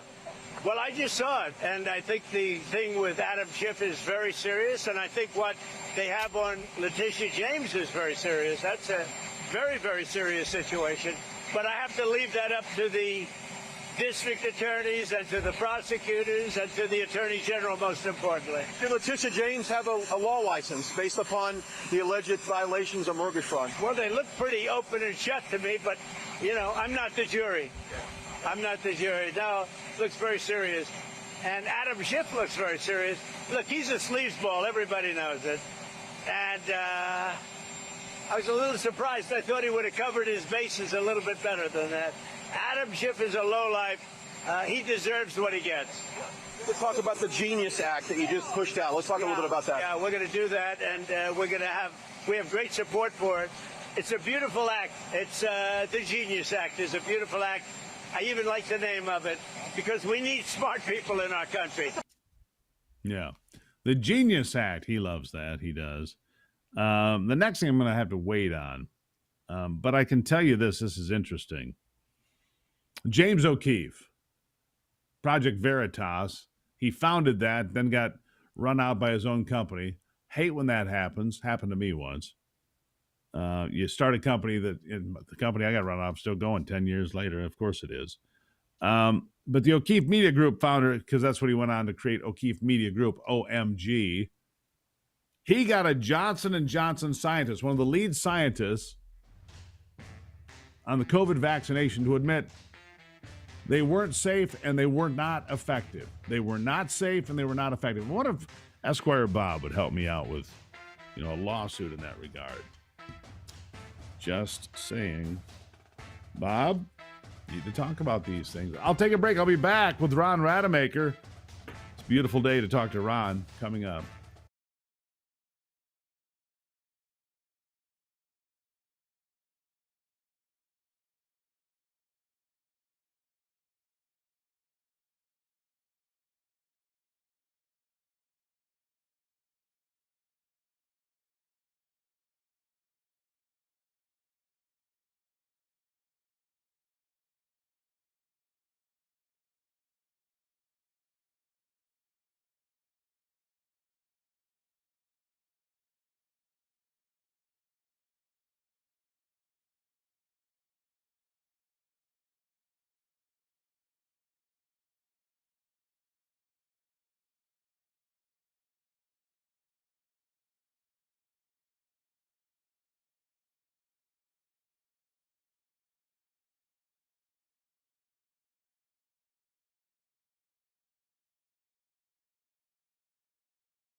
Well, it gets to be that time of the week when we take a big, deep cleansing breath and say, let's talk about something fun for a bit. All right, let's do that. Who's on me? Are you with me? That's where we bring in Ron Rademacher. He's been lost on Michigan's back roads forever. He's written dozens of books about day tripping and, fishing and being lost and confused. But he's not too confused right now. It's summertime. It's beautiful. It's Ron Rademacher on the program. Ron, welcome back. Steve, so good to see you. I bet you're enjoying that northern Michigan weather, aren't you? It has been very nice. I hear there's rain tomorrow, but it was terrific all week so far. Last week was nice as well. We were up here. We did stop into Boyne City and visit Boyne Thunder.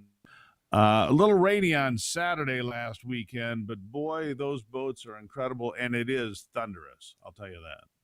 Yeah, it is. I've attended one time. You don't have to get very close. You can be over there. You can be up on top of one of the hills miles away. You can hear those boats roaring down through there. So that's pretty cool. You sure can. Yeah, you sure can. What's Well, up this week? Well, I got to give a shout out. We're going to talk about fishing a little bit. I got a question for you about fishing. All But a right. shout out. I know nothing about it. Should I get Ivy? No, I think this one you'll be able to handle. All right. It doesn't involve skills, so it won't be a problem for you to handle. Exactly. Yeah, excellent. Well, but I got a shout out for Bortels in Pentwater. We went and had smoked fish yesterday, as we do once a year. Had a fried fish lunch, and they've been doing this for 6 generations over there. Just fantastic. If you're ever by Ludington, Pentwater, anywhere in that area, you gotta make it over Bartels. No credit cards, and you got to stand in line, but it is worth every bit of it. So what I remember about Pentwater was catching a big, beautiful steelhead in the river there in weather that was so cold my fingers were like in deep, horrible pain. The fish was just shy of 16 pounds. It was just a beautiful fish in the river. Fought me to the point that I thought I was going to have frostbite, but I survived, Ron. I'm still here. So yeah, and you have all your fingers now. Were you on a boat, or were you fishing off the bridge there at the causeway? Standing in the river with waders. Standing in the river. You are intrepid. Yeah, that water gets cold. Yeah. So oh boy, was it cold. Here's the question we have for you. On the cheat sheet, I've listed 4 different fishing tournaments. I'm going to read them off real quick so people can hear what we're talking about. The 50th Annual Michigan Brown Trout Festival is in Alpena. Troutorama is in Baldwin with their kids fishing tournament, of course. The Cabela Master Walleye Tournament up on Bay de Noc, and the Offshore Classic Big Boys Fishing Tournament in Ludington. All 4 of those are going down this coming weekend. If you had to choose, Steve, which one would you go and participate in? Strictly because I've not a big one. I've got nice ones, but not a giant, not a slob. I'm going to Alpena for that brown trout because I've never caught, I want that 10-pounder. I want that big one, Yeah, amazingly, we're in agreement, and I've never had great success with, and I've never fished in that tournament. I've fished the other ones, participated in the other ones, never done the Alpena one, and I love that part of Michigan. I love Lake Huron. I used to always go out on the breakwaters out there and fish for smallies, just with nothing more than a rapella, just walking along. You do fine on all the breakwaters. So yeah, that's the one I'd pick too. Well, there you go. We're in agreement on that. Absolutely. It happens rarely. So we got a lot of other stuff going on around Michigan. The Cadillac has their Phyllis Olson art fair. A lot of different kinds of artists and crafters show up there. Ironwood has Festival Ironwood. If you're in the Western Upper Peninsula, Anthony, you might want to run over there. They got food, they got history, they got music. Well, that's where he's at right now. He's out there somewhere. I don't know. Yeah, that's why we picked that one. So that's the westernmost part of the Western UP, where we'll be going in a couple of weeks. But the one I want to go to, you've got time to do it this weekend since you're at the Northern Compound. The mud is going to fly in Mansalona. Their Northern Power Race Park is having their mud bogs this weekend. And if you say that again, the Mansalona, the Northern Power Race Park is having their mud bogs this coming weekend. So if you like it with deep ruts and roaring engines and a lot of mud, I mean, this is the ultimate off-road chaos event. And of course, you can go early and go over to Iron Skillet and get one of the great breakfasts, anywhere in the state. So that's over in Mansalona. And then we are headed for Detroit for the Detroit Book Fest. And if anybody's going to be down that way, come by and say hello. Steve, last year on the 1 day, 6-hour event, 50,000 people went through this event. It's at the Eastern Market. It's 1 day only on Sunday. And that is it is just something to behold how many people are going through there. And all of them know how to read. They're there for books. So the education system's working a little bit. Interesting. There you go. Love that. I got a couple more if you want them. Well, we got time for you can sneak one. You can go to Ironwood. You can sneak one in. Well, we did Ironwood for Anthony, but I want to talk about Kaleva right. Heritage Days. This is a Finnish festival. Kaleva. I'm trying to keep up with your list here. All right, Kaleva. Yeah, I bounce around a little bit with it, and part of that with the list is to keep you on your toes, Steve. You got to be sharp, so we keep you on your toes.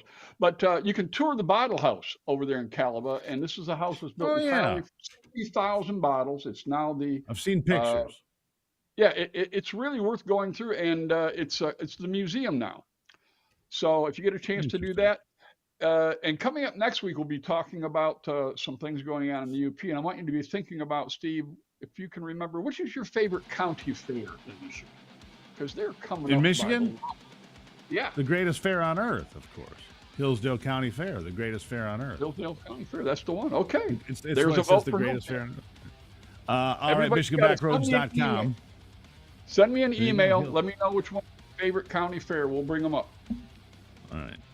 MichiganBackroads.com, MichiganBackroads.com. You can get your event highlighted, and maybe Ron will show up with Bob the Turtle, maybe even Helga if she's in a good mood. Yeah, she does come over. Thank you, Ron. Thank you, Steve. Have a good one.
All right, so for the deer hunters in Michigan, I got a little some stuff here for you.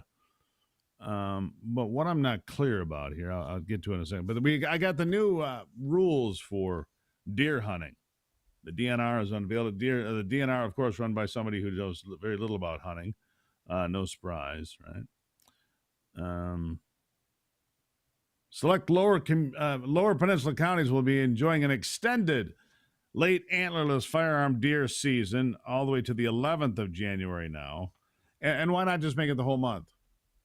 I mean, if people are brave enough or dumb enough to be out in January, let it roll. The muzzleloader season in zones 2 and 3 is no longer a muzzleloading season. It's shoot them with anything you got. It's December 5th through the 14th. Doesn't even, so it's just basically you've now got a 6-week gun season. Why don't you just call it that? They used to call it the muzzleloading season, but now it's just a 6-week gun season. Bow hunters will see some tweaks to the antlerless rules. It still remains mandatory to report the deer you kill. Don't forget to do that. I think it's a felony, believe it or not, if you don't do it. My question is for the Liberty hunt. I've got to get some information on this. The Liberty hunt, was going to be made into a does-only hunt, which means there'd be little interest. The reason that the kids go out is for a chance to kill a big buck, right? If you don't have a chance to kill a big buck, they don't care. And you're obviously, you have private property, you can hunt there as long as the safety regulations are met. If you intend to hunt on someone else's private land, you need permission. It's required. Many state parks do allow deer hunting, but national wildlife refuges are generally off limits. You just got to know where you're hunting, know the rules. And so now we're going to be hunting, a 6-week gun season. Make it a $1 state, DNR. $1.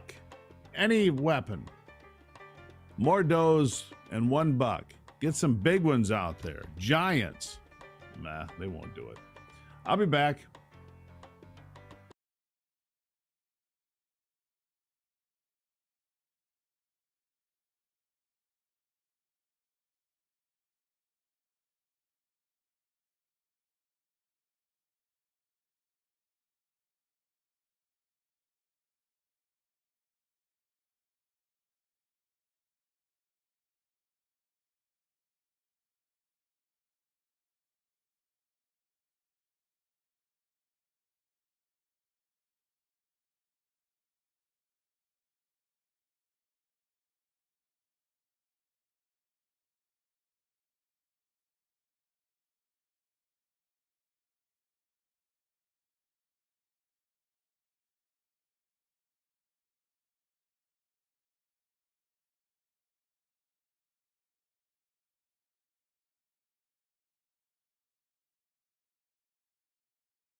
Yeah, if you didn't know, there's actually an injection you can get that for people that are addicted to opioids, it can reduce cravings, prevent relapse, offer consistent treatment through the vulnerable transition from jail to community. Unlike daily oral medications, LAIs, as they're called, long-acting injectables, administered just once a month, an enormous benefit for individuals facing homelessness, trauma, chaotic life circumstance, crime, and all of that. Seems like a pretty important idea.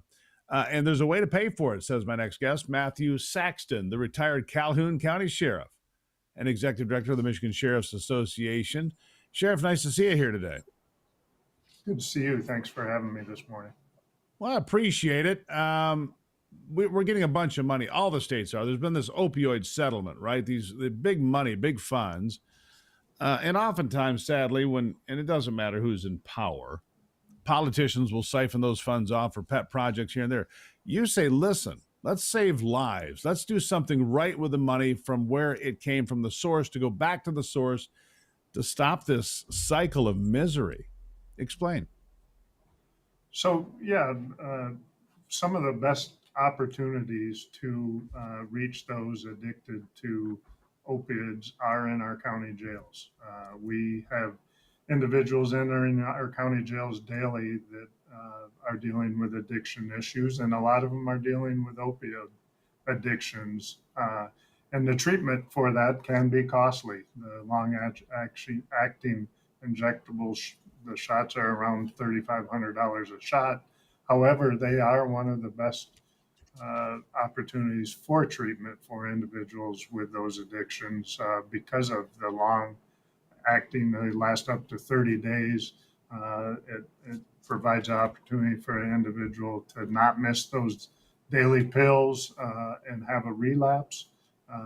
So the opportunity to reach those individuals when they're in our county jails and use those opioid settlement dollars to do that Sheriff, is really the best common sense thing to do. This is a hard question, Sheriff, and I'm not trying to put you on the spot. What does it cost for a person to be incarcerated for a month in a county jail in Michigan? Do you have an idea on that? That varies anywhere from what I did a survey with all my sheriffs. It's anywhere from $85 a day to $160 a day, depending on if you're in Gogebic County or Wayne County. So it varies across the state. Well, here's what I'm getting at. Let's say it's $100 a day. Let's go somewhere in the middle. All right, between 85 and 160. It's $100 a day. That's $3,000 a month because. When you first say $3,500 a shot, that sounds wildly expensive. And it is wildly expensive for one shot. But if the cost of incarceration is $3,000 or more a month, you're pretty close to a break even. And then if you can turn somebody who's not productive into a productive member of society that can keep a job and keep their family together and not be in jail, maybe that $3,500 a shot is worth it, at least for a period of time, a transition period. I don't know if you want people taking it every month for the rest of their life, but if it does keep them out of jail and keeps the population of jails down, maybe there's an argument there to be made, is the point that I'm making. No, you're exactly right. If we're able to start that treatment while they're in jail, and then when they're released from us, that treatment gets continued on the outside. The counties are responsible for all the medical care of those inmates while they're in the county jails. And that's a very costly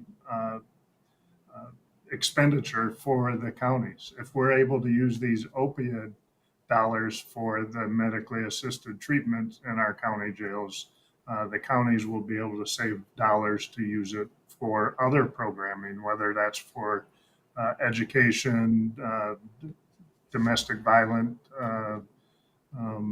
classes.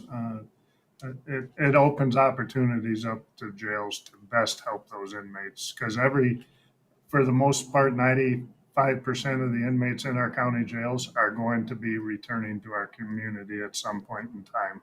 So we want those individuals to have the best chance when they leave our jails. In fact, I'm reading an article here from Bridge, Michigan. I'm going to read one paragraph here. This isn't just about improving outcomes for individuals. It's about improving public safety, reducing recidivism, and using public dollars wisely. In Kentucky, for example, every dollar spent on corrections-based substance use treatment generated $4.54 in cost offsets. You have a 4.5 times return on investment. I mean, If that's true in Kentucky, we'd probably be somewhat similar in Michigan, would we not? I mean, you go to best practices. That's what you have to do. Yes, exactly. There's a recent study done here in Michigan where if we expanding long-acting injectables in Michigan could prevent up to 440 overdose deaths, 1,400 hospitalizations over the next 5 years, with a savings of nearly $28 million in criminal justice and healthcare costs. So using these dollars, uh, hitting those individuals where they most are vulnerable for taking that help is in the county jails, and it's money well spent. It is. So how do we get there? I mean, how do you convince? Well, how much do you know? How much money Michigan's getting in? I don't have the number here in front of me. I don't see it in this article. So I can tell you in Calhoun County, where I was sheriff, and I miss being involved locally. So now I'm a county commissioner there in Calhoun. Calhoun will receive over the next 18 years about $11 million. And those dollars are used for the opioid crisis on making the best impact on it. There are also state dollars that are coming in that the state distributes. Many counties don't receive as much as Calhoun, and some didn't get involved in the lawsuit either. But we need to make sure the state uses their dollars for the treatment of addiction in county jails and supports those county jails because inmates that are in state prisons, they first come through county jails. So sure, if we can get their addiction stabilized in a county jail before they go to the state prison, there'll be less costs to the state on medical care when they go to the prisons. Very important, Sheriff. I think you're doing good work here. Thank you for bringing that to our attention, Sheriff Matthew Saxton, retired from Calhoun County. It's good stuff. Being responsible and reasonable and keeping the settlement money where it belongs makes a lot of sense to me. You got to keep those politicians in line. We'll see what happens. Sheriff, thank you. Sounds good. Thank you. Have a great day. You as well. From the Michigan Sheriff's Association, there you have it, Sheriff Matt Saxton, former of Calhoun County, and now into doing private things. Look, if we can keep opioid money in where it belongs, helping people, I got to say, I hear no downside to any of that. All right. Looks like I've got Ivy on the way. Good for me. I'll be right back.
All right, back at it on a beautiful Wednesday. The weather is outstanding. It was great yesterday.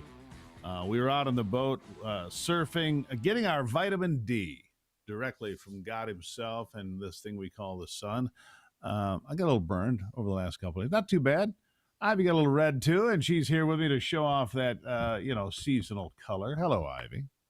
Good morning, Steve. Happy to be here. Well, happy to have you here. You got a colorful background today. Very nice. What's on your mind today, other than the beautiful weather and northern Michigan being the envy of the rest of the world this time of the year? Well, it is National Hot Dog Day, if you didn't know. I Ugh. think it'll All be right, so that will be due I was scarred, and I wouldn't even let you. We just had this experience a week ago, maybe. Walk into a restaurant, we sit down at the bar because we're going to order some lunch, and I look up and I see, and I can't watch these hot dog eating contests. There's Joey Chestnut. He eats like 120 hot dogs in whatever period of time, and I know you can't look because you will get ill. And that's why. So yeah, I like hot dogs, but good Lord, I'm scarred by that every time I see it. Is that wrong? I'm scarred by seeing that. Well, I wasn't even sure why you were watching. You're like, you don't watch it, then I'm gonna You watch don't it. watch it. No, I Avert get your ill to my eyes. stomach. It actually makes me want to vomit because it's like, like putting that. I'm even getting nauseous right now thinking about it. But anyhow, Yeah. stuffing a tremendous amount of food in your mouth at the same time, probably not the best thing for me to watch.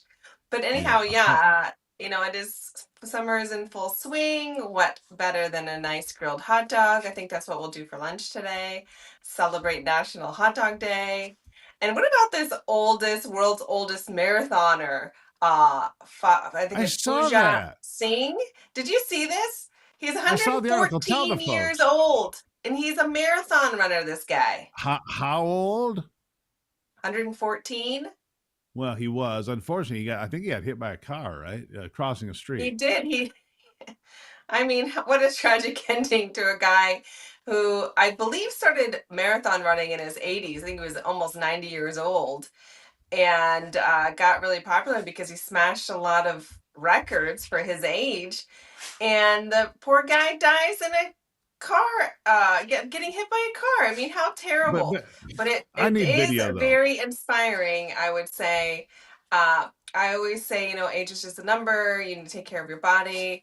114 years old was still running, but found that really interesting.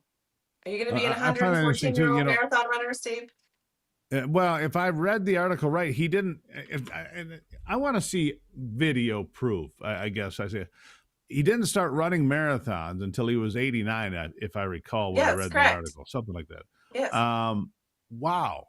I'm basically 90 years old. I think I'll start running marathons now. Now I'm going to guess his pace wasn't brisk, but I don't know. I saw Well, he pictures of very smashed thin. records for his age group. I don't recall what That's because the there's nobody in time. his age group. I mean, that's a good point. I'll have to look up the times, but Yeah. it is a feat for anyone to complete a I marathon. mean, So I think if you're in a competition and you're in a tournament and you're the only one, are you really the champion? Anyhow, I suppose you are. I mean, at 114, Of if course he you ran are. anywhere, he's a champion, right? Exactly. And he completed the race in time because what was it? I think it was he might have ran the Boston Marathon, but there's certain marathons you cannot participate unless you finish in a specific time. So Right. You I have to mean, at least qualify. you have to qualify, and so he clearly was running fast enough. What does that tell you about longevity, though? If a guy's 114 years old and he can run a marathon, I mean, when I was born, the average life expectancy in America was 65 years. It's about 15 years longer than that now. A little longer for women, a little less for men, but about 15 years longer. Good Lord, this guy. Remember that show we watched where you had the blue areas, I think they called them, where people would live routinely to be Blue 100, zones. 105? Blue zones. Yeah. Yeah. Wonder where this guy was from India, right? But He was from maybe India, maybe yeah. just a freak of nature. Cool stuff.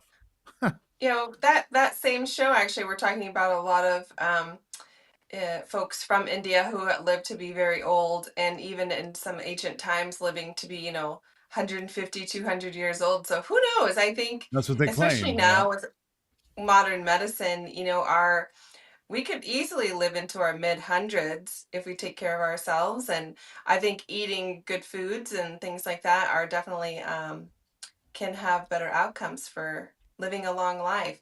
But the other thing I had sent to you is this thing, Ozempic mouth. These GLP-1 drugs have become very, very popular for weight loss use. Right. And I think that so far, based on my research, a lot of the good that it does for some morbidly obese people who have a tremendous hard time losing weight outweighs some of the negative side effects.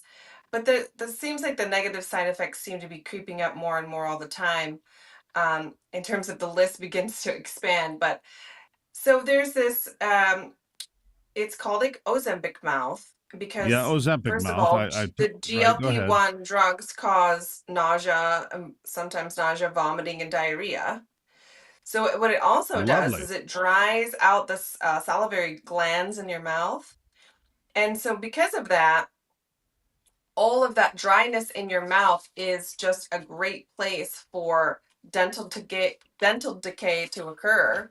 Really? And so, yes, you would think that that would be opposite, but saliva neutralizes acid in the mouth. It washes away food particles.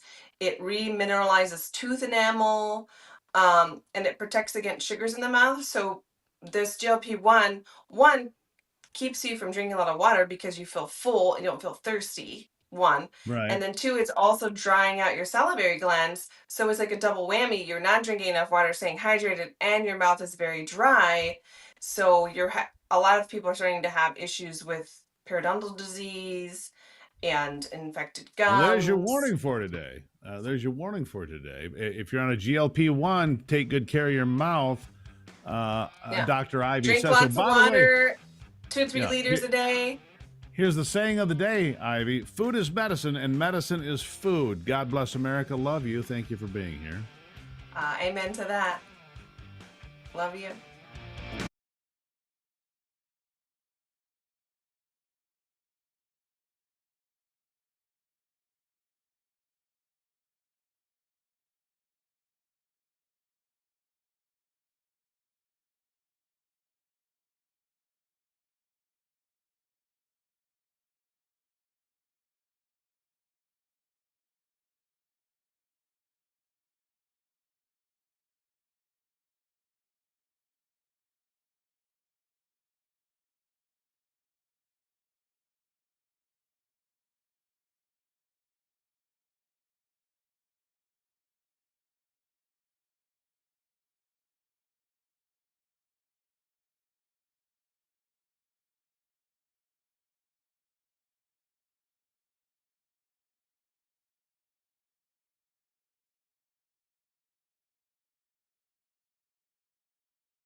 All right, brand new, just hot off the presses here.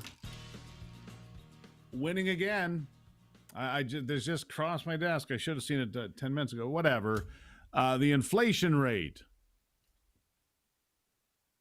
has not changed. There was no increase in inflation May to June. So inflation remains at 2.3%, below what is forecast again by economists. They keep saying, well, the Trump tariffs are going to create inflation. The Trump tariffs are going to create... No. They haven't. The price of goods up 0.3%, services down 0.1% for a flat increase of nothing from last month. 2.3%. The inflation rate, consumer price index remains the same. Yeah, the consumer price index remains the same. Yeah. So there you have it. That's really important. DuckDuckGo is dead at the moment, by the way. I guess what I'm saying here is that AT&T had a nationwide outage yesterday. As you know, Wow had an outing like they do just about all the damn time for my internet service. DuckDuckGo, the search engine, which I use on my laptop, is out at the moment. A lot of things out. So there you have it. 2.3%. That's incredible. That inflation just continues to be flat. God bless America. I truly appreciate you being here. Remember to join me this afternoon for America's Voice Live. We do it every day, 3 o'clock here, and do it on Real America's Voice. You can catch me. So you can catch me twice a day, every day. You need more Gruber in your life. That's what I think. And remember, send me those emails at stevegruber.com. Read Liberty Page and Satire Saturdays with Liberty Page. Do that. Follow me on all social media platforms that you're a member of. Every single one. Go find me. I'm sure I'm there. Fight the good fight and keep the faith. God bless America. I'm Steve Gruber. This is The Steve Gruber Show. And remember, only you can save America.